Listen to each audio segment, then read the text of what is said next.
शुभ प्रभात। हम सबको बहुत खुशी का विषय है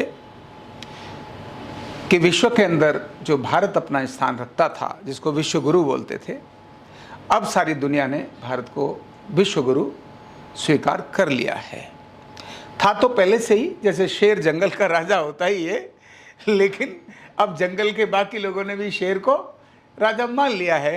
नहीं तो पहले लोमड़ी भी कह रही थी मैं भी राजा हूँ, है ना। फिर कभी शेर भी कह रहा था, तो उधर हाथी भी बोलता था मैं लंबा चौड़ा हूँ, मैं भी राजा हूँ। एक दिन घोड़ा भी बोला अरे मैं राजा हूँ, मैं सबसे ज़्यादा तेज दौड़ता हूँ, मेरी भी तो हॉर्स पावर न गिनी जाती है। ऐसे ही सब चल रहा था, लेकिन अल्टीमेटली राजा तो राजा ही होता है, और भारत दुनिया का राजा था, है और रहेगा भी। क्यों? मैं इसे नहीं बोल रहा हूँ, क्योंकि दुनिया जिनसे चलती है वो तो भारत का ही ज्ञान है। जीरो किसने दिया? अगर भारत अगर नहीं होना ही है। जब अयोध्या में मंदिर की घोषणा हो गई थी और भूमि प्राण प्रतिष्ठा जिस दिन होनी थी, तो मैंने उस दिन बात बोली थी कि आने वाले केवल 10 वर्ष, भारत कहता है कि 2048 में यानी 47 में हम दुनिया की सर्वशक्ति ऐसे हो जाएंगे, ऐसा बोला है दुनिया, भारत ने बोला है। लेकिन तो नहीं, केवल 10 वर्षों में भारत दुनिया की सुपर पावर होगा ही। अल्टीमेटली तो है, दुनिया मान लेगी। उनमें से एक कदम यह हुआ कि यूनाइटेड नेशन की जो सिक्योरिटी काउंसिल है, उसमें भारत को स्थायी सदस्यता और वीटो पावर मिल चुकी है। ये अपने आप में ये बहुत खुशी और एक आनंद का विषय है, जिसके लिए चाइना पीछे पड़ा हुआ था कि नहीं देना नहीं देना। पिछली बार भी मिल रही थी, लेकिन चाइना ने वीटो लगा दिया था, नहीं कोई और नहीं आ सकता, क्योंकि चाइना अहंकारी देश, लोकतंत्र नहीं, संख्या जरूर थी। अब तो हमने कहा हमने बच्चे भी तुमसे ज़्यादा पैदा कर लिए, चुप हो जा, हम तो हम ही हैं भाई, कुछ भी कर सकते हैं। अब तो उससे आगे निकल गए ना। तो चाइना अभी ऐसे करता था, अब चाइना शांत हो गया। मिली कैसे कि रूस ने भी धमकी, अमेरिका नहीं चाहता था अंदर से, लेकिन चाहने लगा था।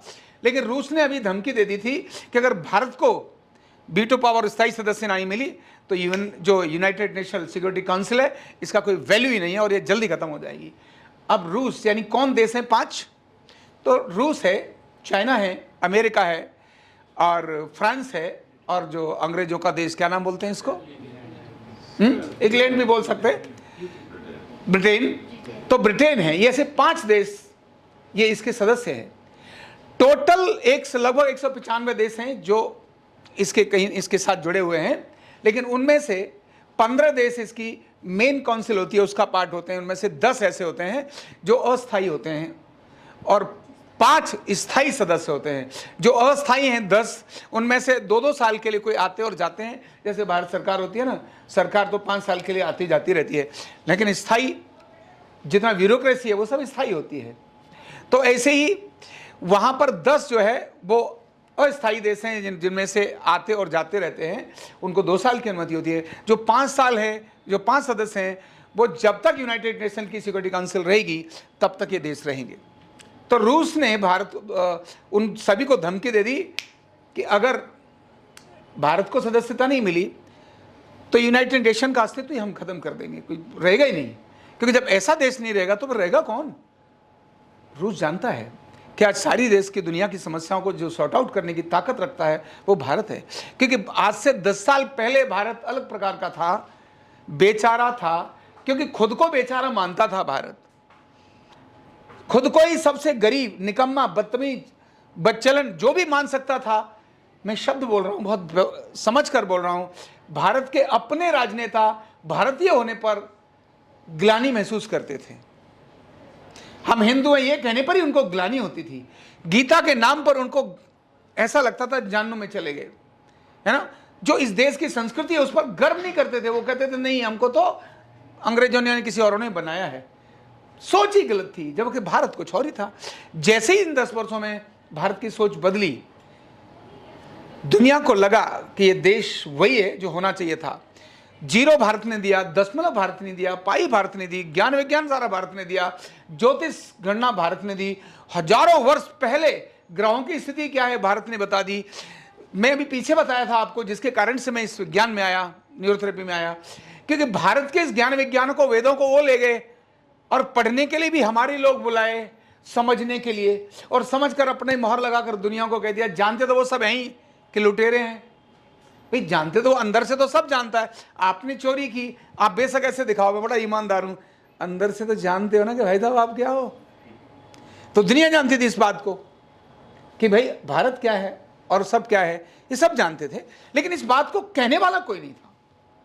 अब कहने वाला हुआ, इसीलिए यूनाइटेड नेशन ने भारत को स्थायी सदस्यता दी।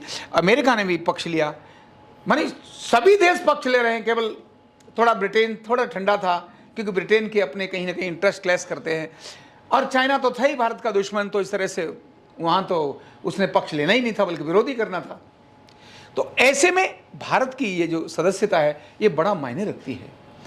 अब दुनिया के अंदर, क्योंकि सुरक्षा सबसे बड़ी चीज होती है, किसी भी देश की सुरक्षा। चाइना कब्जा कर ले किसी देश पर कोई फर्क नहीं पड़ता है, क्योंकि वो स्थायी सदस्य है। वीटो अपना ही, उसने ही तिब्बत पर कब्जा किया, और उसने ही जब लोगों ने विरोध किया तो उसने ही वीटो मार दी। नहीं, इस पर कोई कुछ नहीं बोल सकता। भाई तू नहीं कब्जा किया, तू ही वीटो मार रहा है, ये क्या मतलब बनता है। रूस ने भी जाकर के आगे हमला किया, क्योंकि यूनाइटेड नेशन का सदस्य है, कोई आके बात नहीं कर सकता, उसका पावर है, उसके पास वीटो पावर है। अगर कोई कहेगा इसको रोको तो वो वीटो मार देगा। नहीं, झगड़ा नहीं रोकना, हम करेंगे झगड़ा, तो खुद ही झगड़ा करे और खुद ही वीटो मारे। ये वीटो पावर होती है, बड़ी चीज होती है, छोटी नहीं होती है। तो भारत को ये मिली है, भारत के बड़े मायने हैं। अभी भारत की दुनिया के अंदर जो गुरु का स्थान जो होता था, सर्वसम्मति जिसको मैं बोलता हूं, एक दो लोग तो कहीं ना कहीं हमेशा हर जगह मिलते हैं, जो देवताओं को भी गाली दे सकते हैं, जो बाप को भी गाली दे सकते हैं। ऐसे लोग तो कहीं भी मिल जाते हैं, उसमें क्या बात है, लेकिन उनका महत्व नहीं है। दुनिया क्या कहती है भारत के बारे में, ये बहुत बड़ी बात है।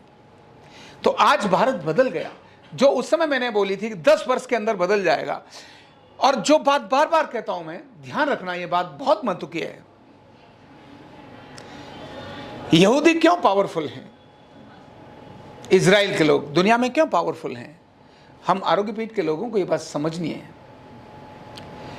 क्योंकि यहूदी पैदा ही यहूदी होता है, वो कन्वर्ट नहीं होता।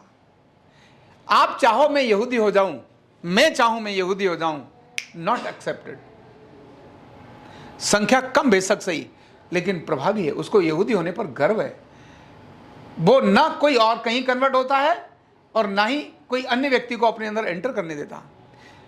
माना जन्म से ही यहूदी है, वो परिवर्तन करके यहूदी नहीं बना है।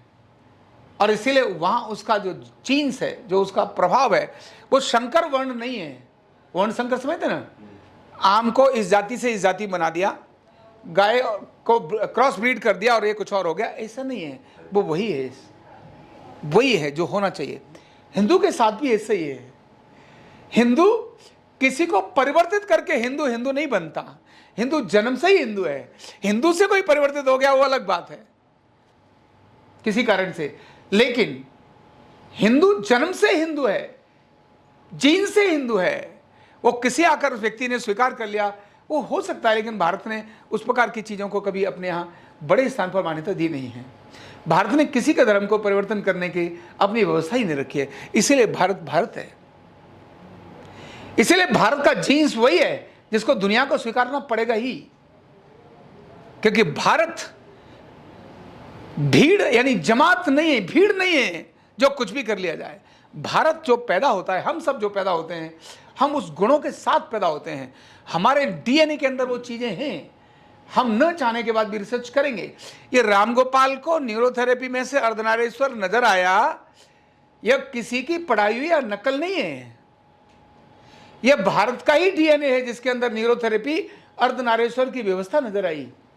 और अर्धनारीश्वर मतलब क्या होता है, यह खोज करना, रिसर्च करना, नकल न करना, यह भारत के डीएनए में ही है। इसीलिए यह भारत है। छोटा सा देश होने के बाद भी दुनिया की जितनी भूमि है, जितने बड़े बड़े देशों ने जिस पर उसका साम्राज्य है, उनमें भारत का बहुत छोटा सा स्थान है, लेकिन वह भारत यूनिक है। जैसे इजराइल सारी दुनिया के अंदर टेक्नोलॉजी यूनाइट चलाता है। अभी हमास के अंदर यानी उसके मोबाइल में ही ब्लास्ट हो सकता है, ये कल्पना करने से परे। पेजर में ब्लास्ट हो सकता है, ये कल्पना करने से परे है। और वो भी उनके सैनिकों के पास, उन्हीं की कंपनियों के द्वारा बनाया हुआ। ये कल्पना से परे है, लेकिन इजराइल ने वो कर दिया क्योंकि उनके जीन्स उस प्रकार की प्रक्रिया में है। ध्यान रखना। तो भारत दुनिया के अंदर, हम आपस में वैसा कुछ भी कर ले, लड़ जाए, कुछ भी कर ले, अलग बात है, लेकिन अल्टीमेट भारत का जीन्स वो बहुत अद्भुत है। इसके कारण भारत को दुनिया का ये सुपर पावर का स्थान मिला ही है और मिला ही था। और इससे आगे जो बात मैं कहना चाह रहा था, दुनिया की अभी तो मैं तीसरी शक्ति बोलता हूं, ये अर्धनारीश्वर चिकित्सा दुनिया की तीसरी बड़ी चिकित्सा होगी। क्यों? अभी एलोपैथ का बहुत बड़ा एक क्रम है, बहुत बड़ा क्रम है, पर एलोपैथ से लोगों का मोह क्या होने लगा है? भंग होने लगा है। एलोपैथ के परम चिकित्सक भी उसके साइड इफेक्ट्स को देखकर, उसके अच्छे अच्छे डॉक्टर्स भी वहां से हटकर योग की तरफ आ रहे हैं, वहां से हटकर न्यूरोथेरेपी की तरफ आ रहे हैं, वहां से हटकर आयुर्वेद की तरफ जा रहे हैं, वहां से हटकर होम्योपैथ की तरफ जा रहे हैं। मतलब एलोपैथ में ट्रस्ट करने वाले, एलोपैथ को जीने वाले भी एलोपैथ से हटकर इसीलिए नहीं जा रहे कि दूसरी अच्छी चीज है, इसलिए जा रहे हैं कि उनकी चीज खराब है, उसके साइड इफेक्ट ने। वो जानते हैं कि लंबे समय स्टेरॉइड लेने के बाद मेरे अंदर 50 बीमारियां आ जाएंगी। वो जानते हैं कि जिन बीमारियों के, जिन दवाइयों के साथ मुझे जिंदगी काटनी है, ये बहुत सारी बीमारियां मुझे छोड़ेंगी। एक बार मैंने दवाई शुरू की तो लाइफ टाइम दवाई लेनी पड़ेगी। प्राणायाम के 4 अगर मान लो मैंने कपाल भाती मार दी, उससे अगर मेरा ये ठीक होता है तो बुरा क्या? इसलिए दुनिया योग की तरफ टर्न कर गई। योग निरोगी रखने के लिए बहुत अच्छा है, परिणाम देने के लिए भी बहुत अच्छा है, लेकिन यह अर्धनारीश्वर चिकित्सा, वेलनेस न्यूरोथेरेपी, ये तो उनसे गजब है, गजब है। क्यों गजब है? क्योंकि न दवा है, न मशीन है, न इसका कोई साइड इफेक्ट है, कभी भी और कहीं भी परिणाम देती है, और किसी भी बीमारी में परिणाम देती है जिसके बारे में सोच भी नहीं सकते। इसीलिए दवा न होने के कारण आयुर्वेद से भी सुपर है, होम्योपैथ से भी सुपर है, एलोपैथ की तो बात ही क्या है। तो दुनिया की पहली चिकित्सा, जैसे भारत विश्वगुरु था, है, और दुनिया ने अब स्वीकार कर लिया कि भारत विश्वगुरु है, पावर है भारत की।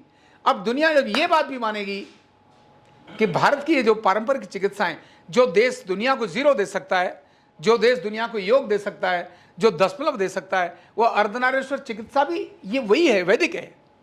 तो दुनिया इसको एक्सेप्ट करने में कहां देरी लगेगी? जब गुरु बात करते हैं तो चेले